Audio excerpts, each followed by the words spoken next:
Assalamualaikum warahmatullahi wabarakatuh. Alhamdulillahi rabbil alamin alladzi an'amana bi ni'matil iman wal islam. Asyhadu an la ilaha illallah wahdahu la syarika lah wa asyhadu anna Muhammadan abduhu wa rasuluh. Allahumma shalli wa sallim wa barik ala nabiyyina Muhammadin wa ala alihi wa ashabihi ajma'in, amma ba'd. Jamaah sekalian yang saya hormati, marilah kita mulai kajian kita pada siang ini dengan membaca basmalah. Bismillahirrahmanirrahim. Asbabun nuzul, sebab turunnya ayat Al-Quran. Pada siang ini kita bahas tentang tidak menyusahkan wanita. Wanita punya hak atas warisan dari suaminya dan untuk menentukan kelangsungan hidupnya. Bukhari, Abu Dawud dan Nasa'i meriwayatkan dari Ibnu Abbas radhiyallahu an, katanya dulu jika seseorang meninggal dunia, maka para walinya merupakan orang yang lebih berhak terhadap bekas istrinya daripada keluarga para wanita itu sendiri. Jadi kalau suaminya meninggal, maka mantan istri dari suami yang meninggal ini menjadi urusan keluarga suami. Dia dikuasai oleh keluarga suami. Begitu dulu. Sebagian mereka ada yang menikahinya dan ada juga yang menikahkannya dengan orang lain. Ya, ada yang boleh, ada yang tidak boleh. Ya, kalau keluarga suami, misalnya abangnya atau adiknya suami mau menikah dengannya, boleh. Tapi kalau dia nggak mau, ya jangan dipaksa, kan gitu. Misalnya wanita itu, si janda itu mau menikah dengan orang lain, itu nggak dibolehkan. Misal. Sementara Ibnu Jarir dan Ibnu Abi Hatim meriwayatkan bahwa Abu Umamah bin Sahal bin Hunayf berkata, ketika Abu Qais Ibnul Aslat meninggal dunia, anaknya ingin menikahi bekas istrinya. Anaknya mau menikahi bekas istrinya, yaitu ibu tiri, kan berarti ibu ya. Hal ini memang kebiasaan orang pada masa jahiliyah. Wanita itu berkata, aku menganggapmu sebagai anak sendiri. Jadi bapaknya punya istri, bapak ini juga punya anak. Nah, istrinya meninggal, bapaknya meninggal, si anak ini mau menikahi bekas istri bapaknya, yaitu ibu tiri. Sehingga dia bilang, aku menganggapmu sebagai anak sendiri, dan dari kaummu engkau termasuk orang yang baik. Yang benar aja masa mau nikah sama saya? Apa kata dunia, kan gitu.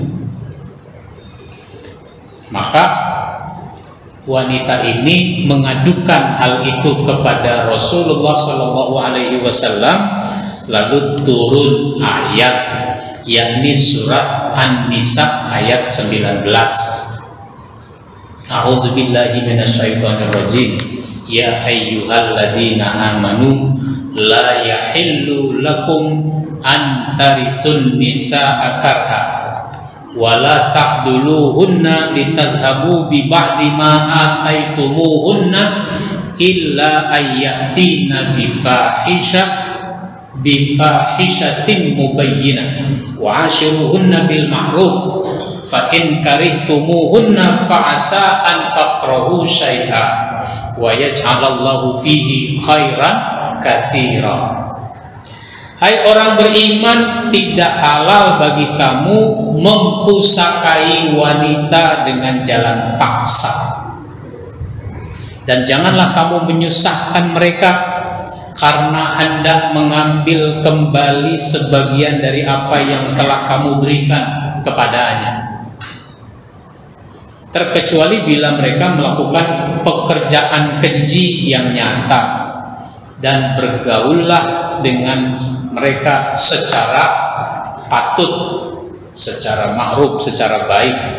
Kemudian bila kamu tidak menyukai mereka, maka bersabarlah, karena mungkin kamu tidak menyukai sesuatu padahal Allah menjadikan padanya kebaikan yang banyak. Yang kita nggak suka belum tentu jelek, yang kita suka belum tentu bagus. Lalu turun juga setelah itu ayat 22 sampai ayat 23 dari surat An-Nisa ini.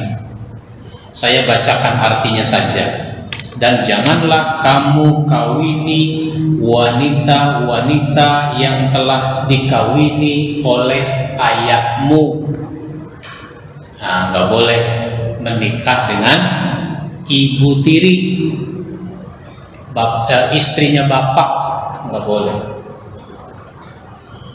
Terkecuali pada masa yang lalu. Dulu ada yang begitu di masa jahiliyah. Sekarang kamu sudah Islam, maka kamu nggak boleh kawin dengan bekas istri bapakmu, ibu tiri. Hah? Ya, statusnya sama seperti ibu sendiri, mahram. Nggak boleh kawin sama ibu tiri. Ya. Sesungguhnya perbuatan itu amat keji dan dibenci Allah, dan seburuk-buruknya jalan yang ditempuh. Jadi itu perbuatan yang jelek, kawin dengan istrinya bapak, ibu tiri. Diharamkan atas kamu mengawini ibu-ibumu. Nggak boleh kawin nama ibu, baik ibu kandung maupun ibu tiri. Disebut ibu-ibu karena nanti ada suami punya istri lebih dari satu, istrinya 4, berarti ini anak ibunya ada 4, meskipun ibu kandung 1. Terus anak-anakmu yang perempuan, tidak boleh seorang laki-laki menikah dengan anaknya, anak kandung. Ini kan sekarang ada bapak menzinahi anak kandungnya. Bagaimana itu bapak menzinahi anak kandungnya? Anaknya itu hamil, kemudian melahirkan, bahasanya aja udah rancu. Ini anak apa cucu? Mau dibilang anak cucu, mau dibilang cucu anak, nggak ada istilahnya tuh, rancu.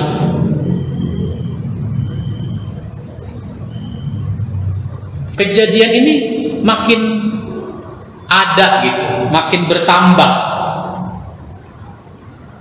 Bapak menzinahi anak. Kasus terakhir, kasus terbaru, nah itu di Padang Pariaman, diberitakan di televisi. Si bapak ini jadi caleg pada pemilu yang lalu, gagal jadi alek, bukan gagal jadi caleg. Kalau jadi caleg kan udah, jadi aleknya yang gagal. Terus siapa lagi? Saudara-saudaramu yang perempuan, nggak boleh menikah dengan saudara perempuan. Saudara itu kakak perempuan, adik perempuan, nggak boleh.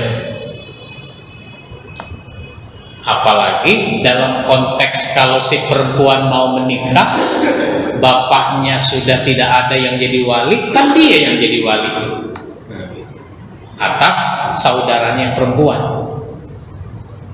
Saudara-saudara bapakmu yang perempuan nggak boleh menikah dengan saudara bapak. Bahasa kita apa tuh? Bibi. Saudara bapak itu bibi. Orang Betawi bilang encang, encing. Kalau kakaknya bapak itu namanya encang, kalau adiknya bapak itu namanya encing. Begitu juga saudara-saudara ibumu yang perempuan. Jadi tidak boleh menikah dengan bibi, baik dari pihak bapak maupun dari pihak ibu.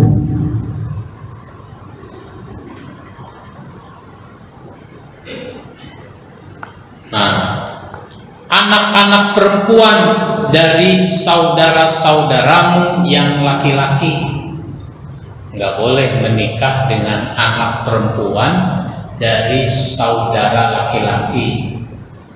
Apa itu bahasa kita? Keponakan. Nggak boleh menikah dengan keponakan.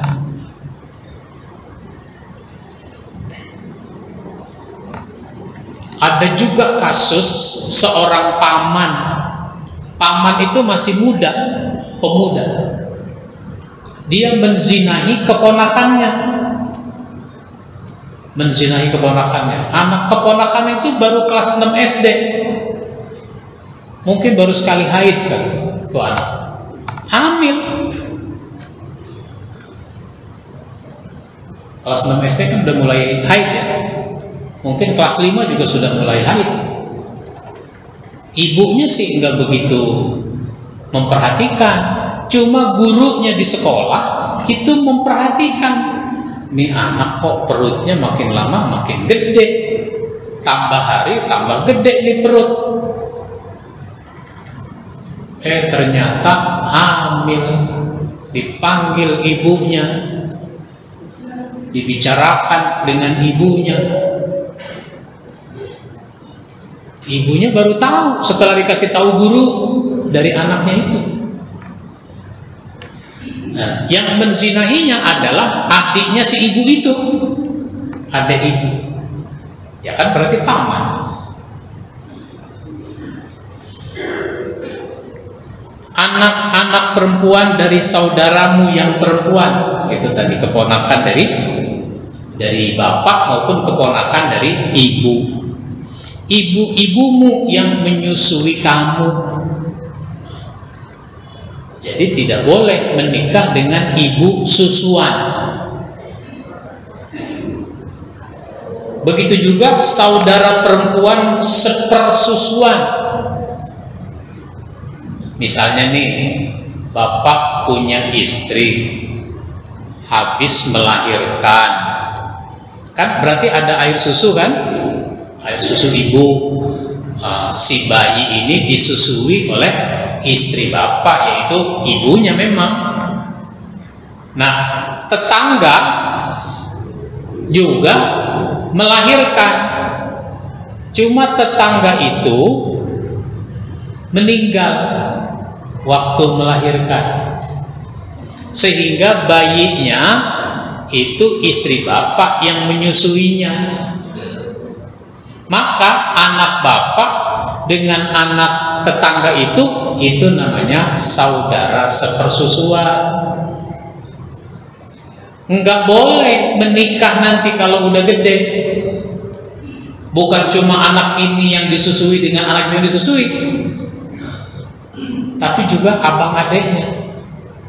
Enggak boleh menikah dengan anak tetangga itu. Kenapa? Saudara sepersusuan. Nah, itu begitu. Tapi kalau anak muda mau menikah, dia nggak usah nanya sama calon istrinya. Neng, dulu waktu masih kecil minum susunya apa, Neng? Oh, saya SGM, Bang. Sebut aja contohnya begitu, SGM ini bukan iklan. Saya SGM, Bang. Wah, sama dong sama saya. Kata emak saya juga waktu masih kecil dulu SGM. Waduh, kata Ustadz, kita nggak boleh nikah kalau begitu, Neng. Lah emang kenapa? Karena kita namanya saudara sepersusuan, sama-sama SGM. Ya bukan begitu. Bukan begitu. Itu namanya saudara sepabrik, bukan saudara sepersusuan. Terus siapa lagi? Ibu-ibu istrimu nggak boleh menikah dengan ibunya istri. Apa itu? Mertua. Ibunya istri itu mertua. Ya, mertua nggak boleh nikah sama mertua. Meskipun mertua itu umurnya lebih muda dari kita. Bagaimana ceritanya? Saya ini umur 60 tahun. Saya menikah dengan gadis umur 30. Ibunya baru 50. Baru setahun saya menikah, istri saya itu meninggal. Ini mah contoh aja, nggak tahu masih laku apa enggak sama yang umur 30 kan gitu. Tergantung duitnya Pak Ustadz. Nah, baru setahun menikah, istri saya meninggal. Lalu ibu mertua memang udah lama juga jadi janda. Saya perhatikan masih cakep, umurnya lebih muda dari saya.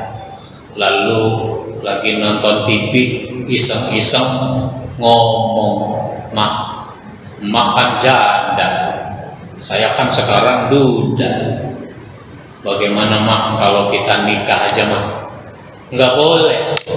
Itu menikah dengan ibu istri mertua.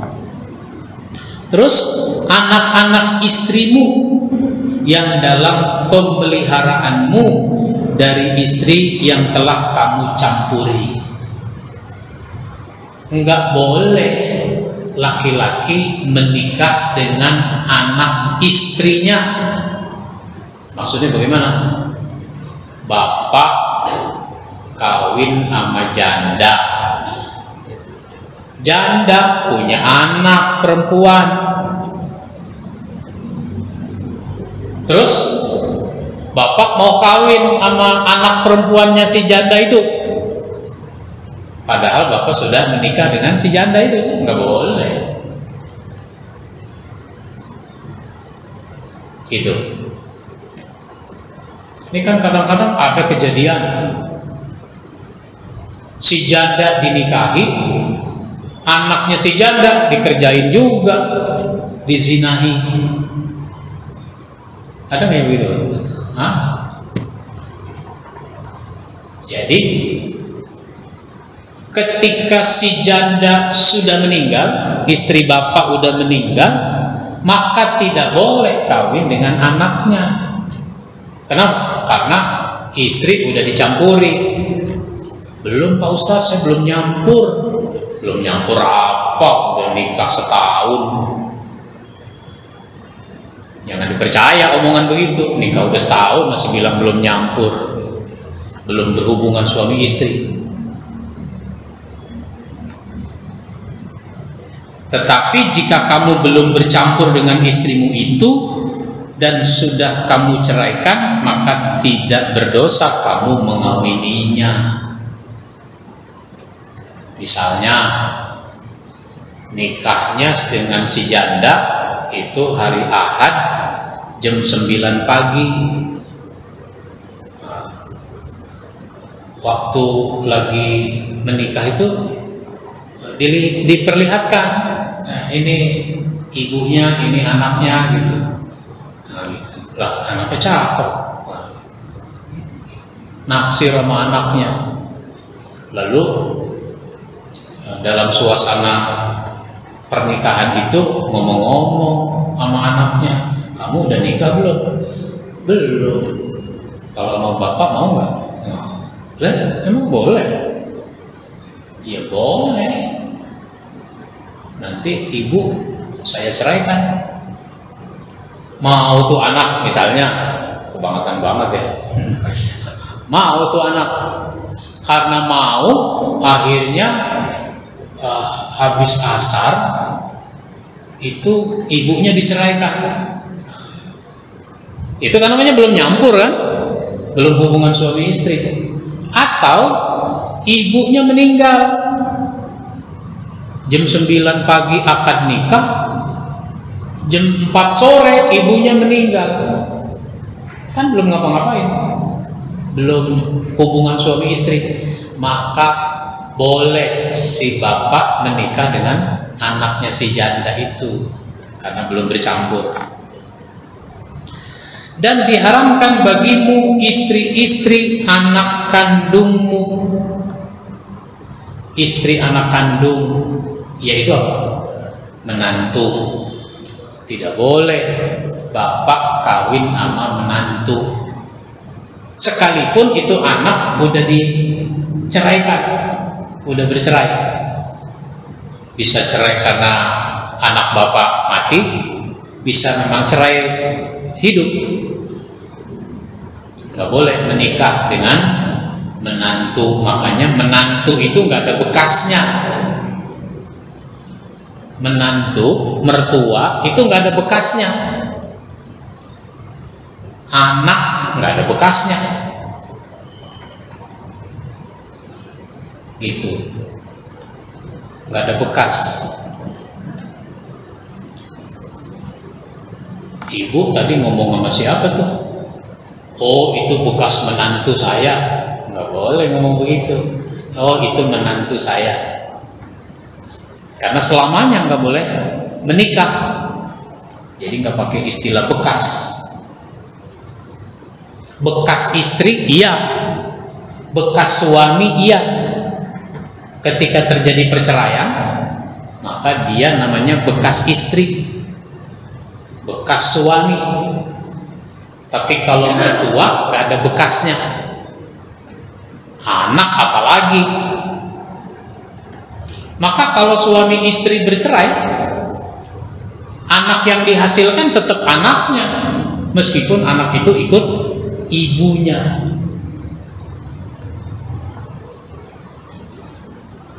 Dan nggak boleh juga menghimpunkan dalam perkawinan dua perempuan yang bersaudara.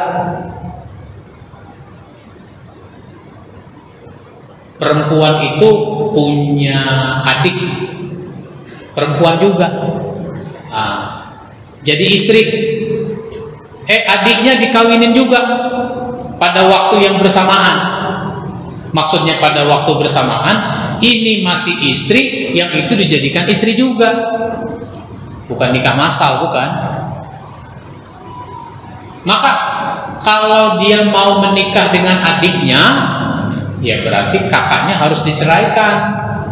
Ini bahasa hukumnya. Ya bukan kebangetan gara-gara mau nikah sama adiknya, kakaknya diceraikan. Nah kalau udah terjadi perceraian, lalu dia menikah dengan adiknya boleh. Atau kakaknya yang menjadi istri itu meninggal, lalu dia menikah dengan adiknya, itu boleh. Kecuali yang terjadi pada masa lampau. Nah, sesungguhnya Allah Maha Pengampun lagi Maha Penyayang. Maka hikmah dari asbabun nuzul dan ayat ini, pertama, wanita memiliki kedudukan yang mulia dan terhormat.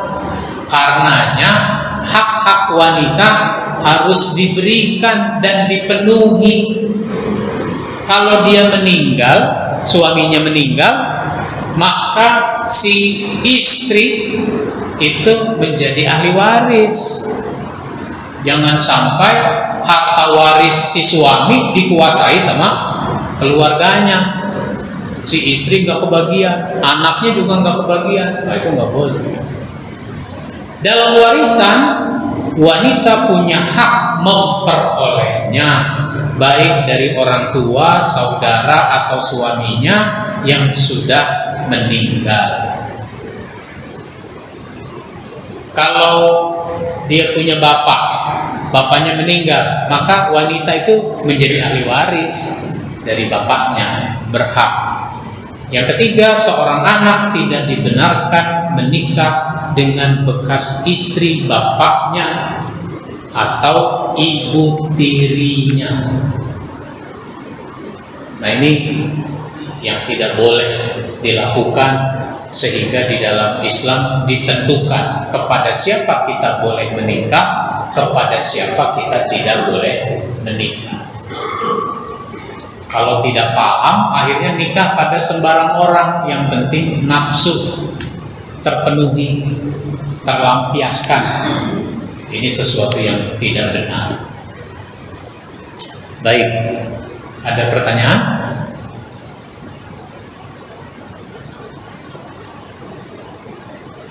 Tidak ada. Kita cukupkan sampai di sini. Insya Allah nanti kita sambung pada kesempatan berikutnya. Kita akhiri dengan baca hamdalah. Alhamdulillahirabbil alamin. Wassalamualaikum warahmatullahi wabarakatuh.